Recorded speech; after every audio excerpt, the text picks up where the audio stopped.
అందరికీ నమస్కారం. ఈరోజు అంశం దార్శనికుడు వేమన. ఈ వీడియో చూస్తున్న ప్రతి ఒక్కరూ సబ్స్క్రైబ్ చేయండి, లైక్ చేయండి, షేర్ చేయండి. భూమి నాది అని నా భూమి పక్కున నవ్వు, దానహీను జూచి ధనము నవ్వు, కదన బీతు జూచి కాలుడు నవ్వును, విశ్వదాభిరామ వినురవేమ. భూమి నాది అని ఎవడైనా అంటే భూమి పక్కున నవ్వుతుందట. వేల కోట్లు ధనాన్ని పోగేసుకొని ఎవ్వరికి దానం చేయకపోతే ఆ పిసినారిని చూసి ధనము నవ్వుతుందట. యుద్ధరంగం లేకపోయి పారిపోయి వచ్చి వాడిని చూసి యమధర్మరాజు నవ్వుతాడట. భూమి నాది అని నా భూమి పక్కున నవ్వు. ఈ ప్రకృతి ఉంది, ఈ ప్రకృతి ఇది ఎవ్వరి సొంతం కాదు, ఇది ప్రతి ఒక్కరిది. భూమి అనాది, భూమి ప్రాచీనం. మానవుడు అభివృద్ధి చెంది భూమిపై స్థిర నివాసం ఏర్పరచుకున్నాడు. రాజ్యాలు ఏర్పడ్డాయి, భౌగోళిక సరిహద్దులు ఏర్పడ్డాయి. ఈ రాజ్యాల దురాక్రమణ కోసం చరిత్రలో ఎన్నో యుద్ధాలు జరిగాయి, ఇప్పుడు జరుగుతున్నాయి కూడా. భూమి ఒక సరుకైపోయింది. భూమిని అమ్మడం, కొనడం జరుగుతోంది. దేశాల మధ్య ఈ సరిహద్దుల విషయంలో నిరంతరం ఘర్షణలు జరుగుతూ బాంబుల వర్షం కురిపించుకుంటున్నారు.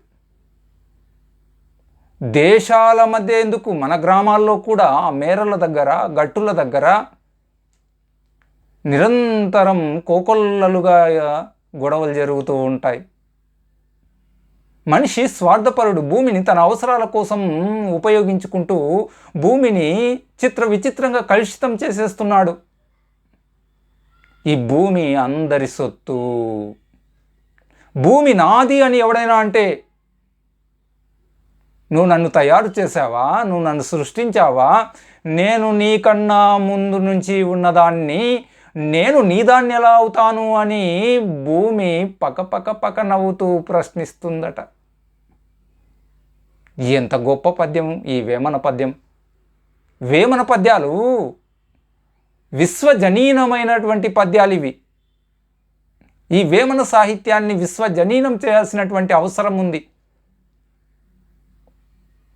విశ్వజనీనం సంగతి అటుంచి కనీసం డిగ్రీ స్థాయిలో, ఇంటర్మీడియట్ స్థాయిలో కూడా తెలుగు సబ్జెక్టు లేకోకుండా మరి పాలకులు పన్నాగాలు పన్నుతున్నారు.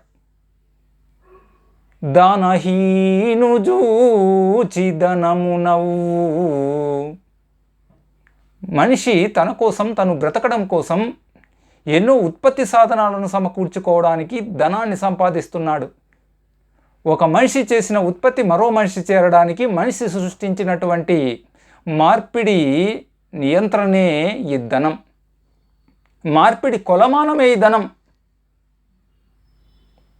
ఈ ధనం కొంతమంది చేతులలో ఇరుక్కుపోయి, ఈ ధనం కొంతమంది కంట్రోల్లో ఉండిపోయి చాలామందికి అందడం లేదు, అనేకులకు దక్కడం లేదు.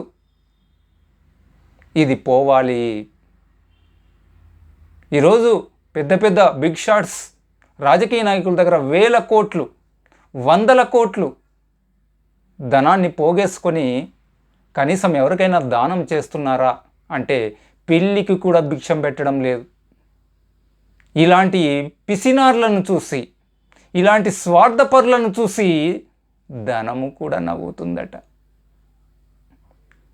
కదన బీతు జూచి కాలుడు నవ్వును. యుద్ధరంగం లేకపోయిన తర్వాత విజయమో వీర మరణమో తేల్చుకోవాలి.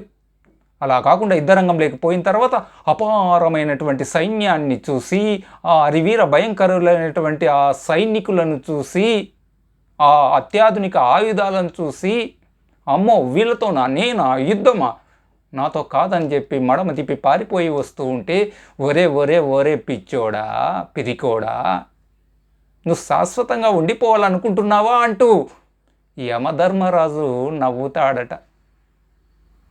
ఈ వేమన పద్యాలన్నీ కూడా చాలా గొప్ప పద్యాలు. వేమన ఈ సమాజాన్ని చదివాడు. వేమన ఒక గొప్ప గురువు. ఈ వేమన పద్యాలు ఈ జాతికే ఒక జ్ఞాన గుళికలు. వేమన పద్యాలను చదువుకున్నటువంటి వాళ్ళు, వేమన పద్యాలని అర్థం చేసుకున్న వాళ్ళు తమను తాము సంస్కరించుకోగలరు. ఒక ఆరోగ్యకరమైన సమాజం నిర్మాణంలో భాగస్వామ్యులు కాగలరు. ప్రజాకవి వేమనకు జేజేలు పలుకుతూ నమస్కారం.